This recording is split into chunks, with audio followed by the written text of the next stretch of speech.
Okay. Peace and love. Salute to everyone. Thank you all for joining today. Just waiting for a few more people to come in here. So,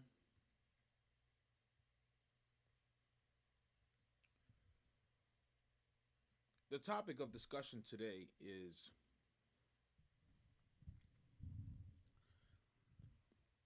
the arrested development in hip hop.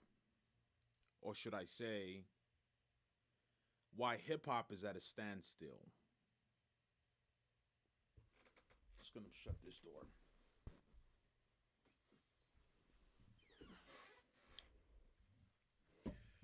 Why do we find that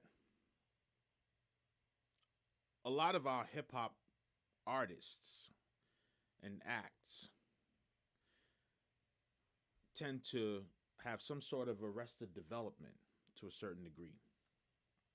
They tend to never really exceed, get past beyond a lot of childish topics, and the content of their music remains very immature. Their dressing, their accountability, their thought process, especially when you compare it to who a lot of them idolize or who they want to be like.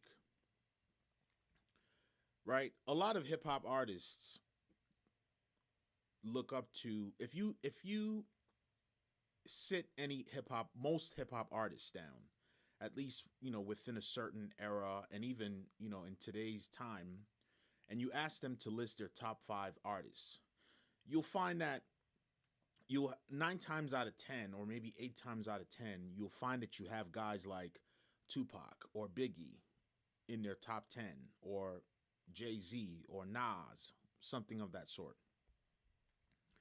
But if you look at Tupac and Biggie, look at pictures of Tupac and Biggie and how they dressed. For instance, you'll find Tupac or Biggie in, sometimes you find them in regular clothing, in, street clothes or what have you.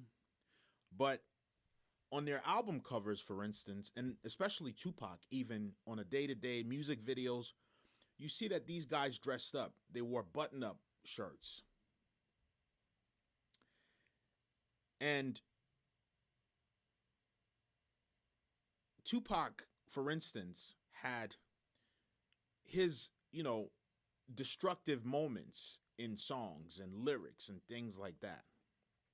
But even from his early records, when he made songs like Dear Mama and so on and so forth, you could hear the maturity, right? You could hear him seeking for growth, searching for growth, rather. And it's something that's very rare in today's time, in this day and age, for you to actually find artists who don't remain in a teenage state, or what I would call arrested development. Most of the content of their music remains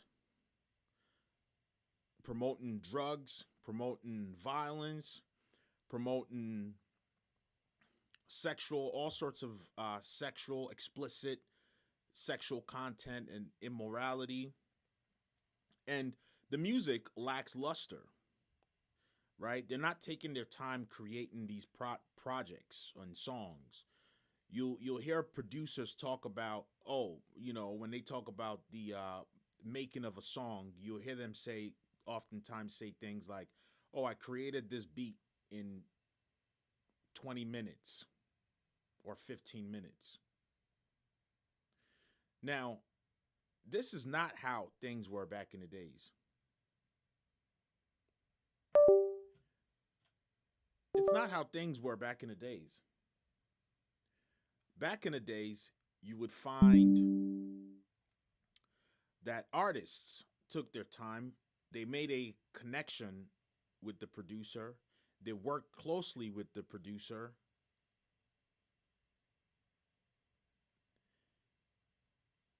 to create these timeless, universal sounding records.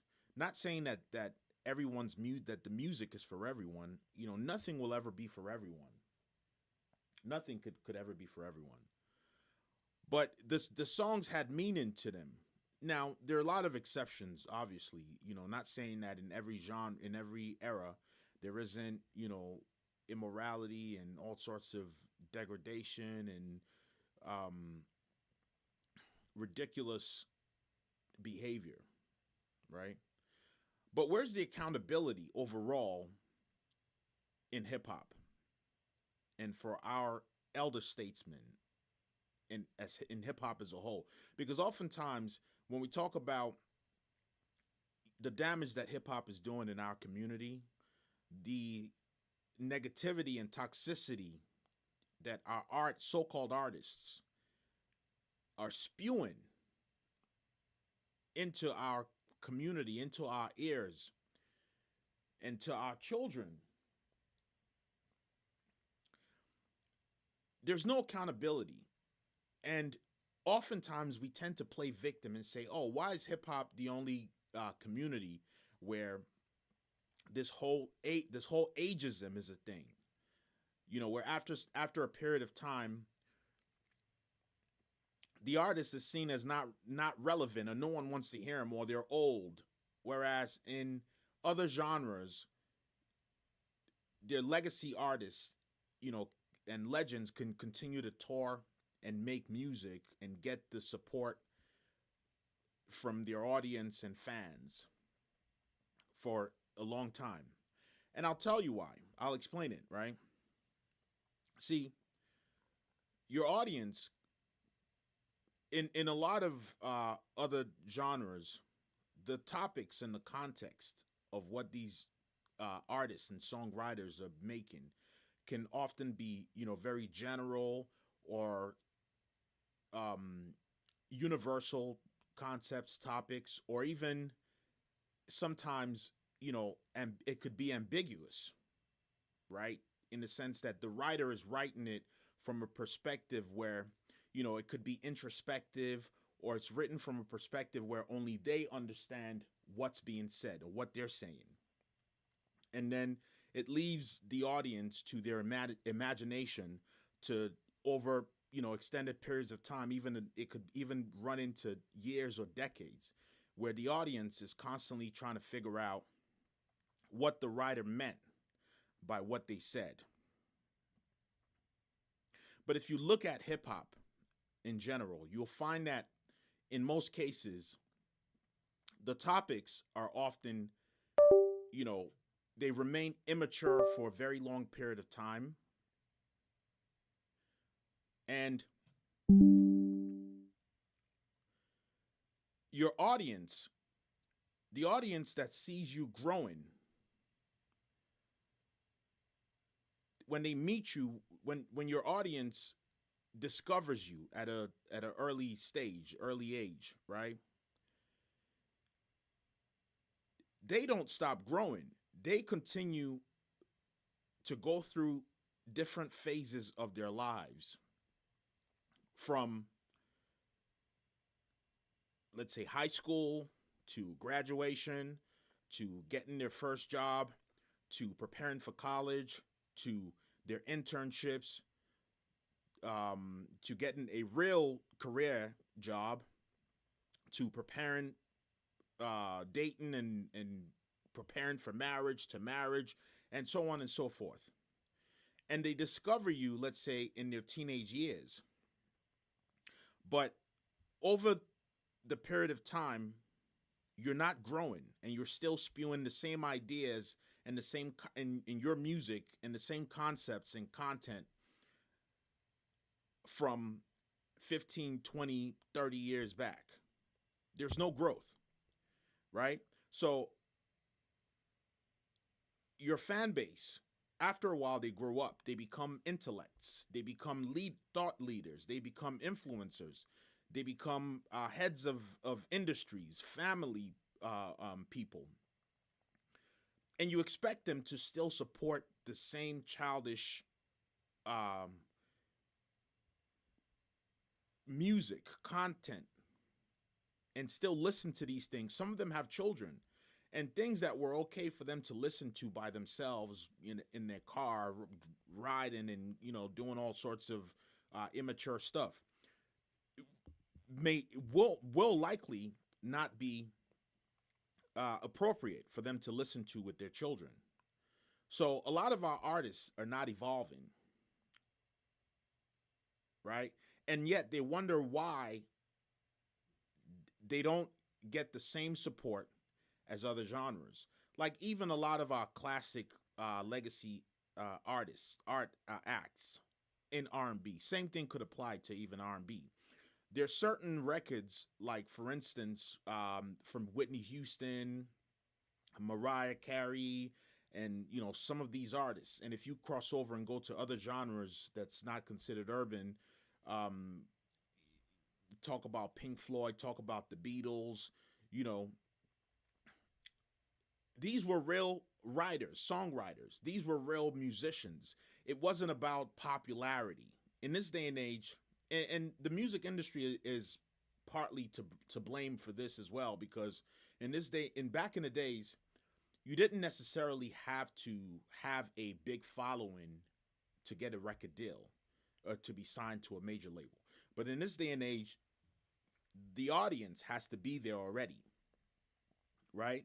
So the labels, the A&R people, and the labels are checking to see what you've already built. Most of the work is already done when they take over the artist and sign the artist. So there's no incentive for and for true creativity.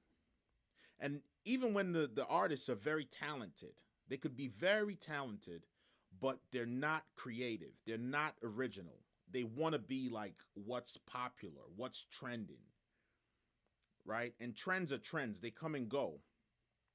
But to be a legacy artist, to make something that will impact history, that will stick around and impact generations, you have to dig deeper into your creativity.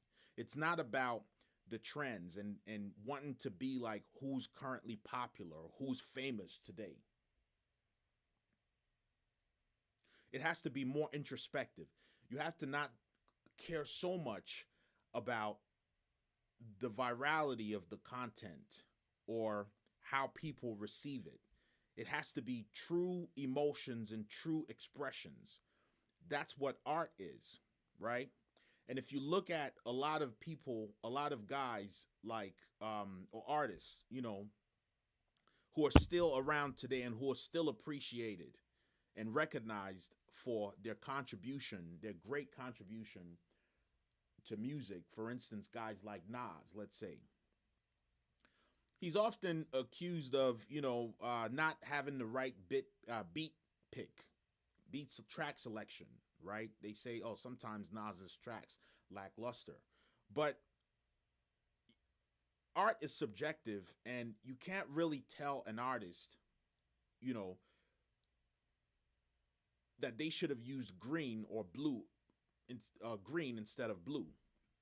So it's not the same thing as spewing and creating all toxic messages, right? It's not the same thing as that. We're talking about the canvas, the brush, the colors that they choose, right? But in context of the content of it, if you're an artist, yes, you're at liberty to paint and create whatever it is that you want to paint and create. But if you paint a picture of, let's say, a nude woman, right? That it's art, and you'll find people who appreciate that art.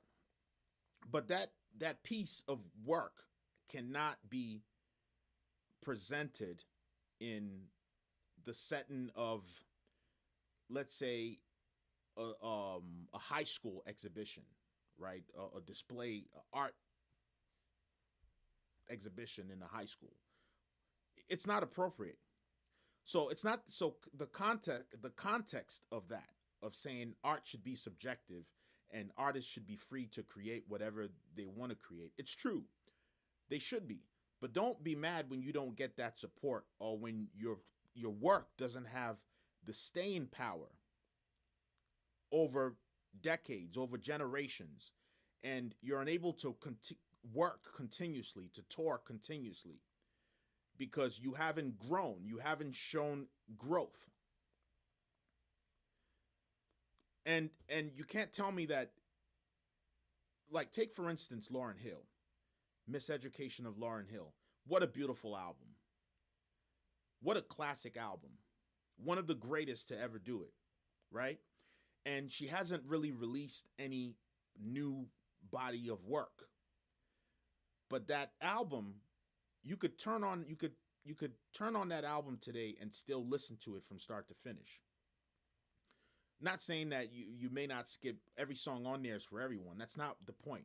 But the album is very cohesive. It's introspective. It's well put together.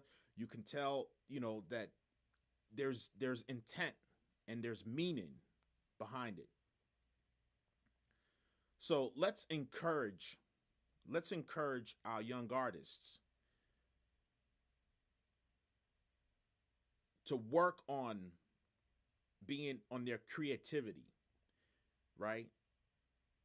And not be so concerned and worried about what the audience thinks and what the labels think, and what the A&R people think, and wanting to get signed or wanting to be popular immediately and viral. Take the time, hone in, work on your skills, develop your chops, and make a meaningful contribution to society. And specifically, this message refers to, goes out specifically to the hip hop community. And that's what I wanted to come on here and discuss today. So let's be more mindful of our contributions. Salute.